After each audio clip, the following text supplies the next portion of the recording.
వైసీపీలోనే కాదు టీడీపీలోనూ సీట్ల మార్పు కసరత్తు మొదలైంది.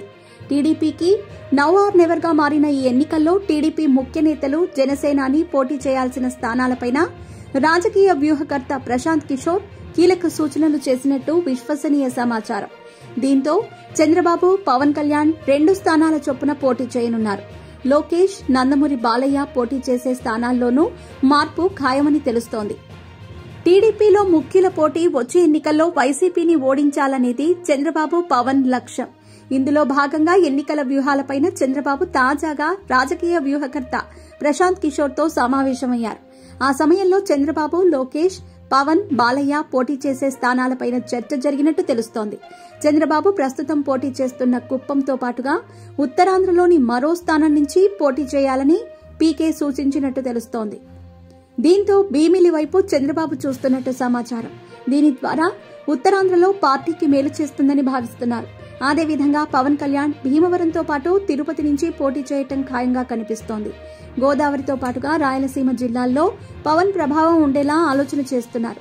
నారా లోకేష్ పైన తాజాగా సీఎం జగన్ బీసీ వర్గానికి చెందిన నేతను బరిలోకి దింపాలని నిర్ణయించారు. దీంతో అక్కడ లోకేష్ పోటీ చేయకుండా బీసీ వర్గానికి చెందిన నేతనే బరిలోకి దింపాలని పీకే సూచించినట్టు సమాచారం. లోకేష్ ను టీడీపీకి కంచుకోటగా ఉన్న హిందూపురం నుంచి పోటీకి దింపే ఆలోచన జరుగుతోంది. దీని ద్వారా లోకేష్, పవన్ రాయలసీమ జిల్లాల నుంచి ప్రాతినిధ్యం వహించేలా కొత్త స్కెచ్ సిద్దం చేస్తున్నారు.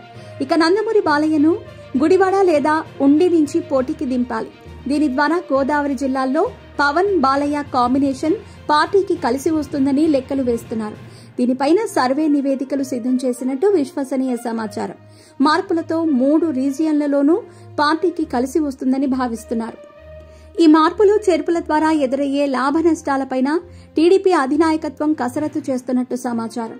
చంద్రబాబు కుప్పంలో పోటీ చేస్తూనే మరో నియోజకవర్గం ఉత్తరాంధ్రలో ఉండేలా వ్యూహరచన చేస్తున్నారు.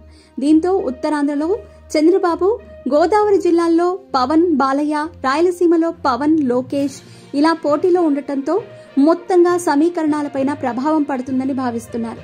చంద్రబాబు 2 సీట్లలో పోటీ చేయటం ద్వారా రాజకీయంగా ఎదురయ్యే విమర్శలపైన చర్చ చేస్తున్నట్టు తెలుస్తోంది. అయితే తెలంగాణలో కేసీఆర్, రేవంత్, గతంలో ఎన్టీఆర్ 2 నియోజకవర్గాల్లో పోటీ చేసిన సంగతిని టీడీపీ నేతలు గుర్తు చేస్తున్నారు. దీనికి సంబంధించి మరో 2 రోజుల్లో అధికారికంగా నిర్ణయం జరిగే అవకాశం ఉంది.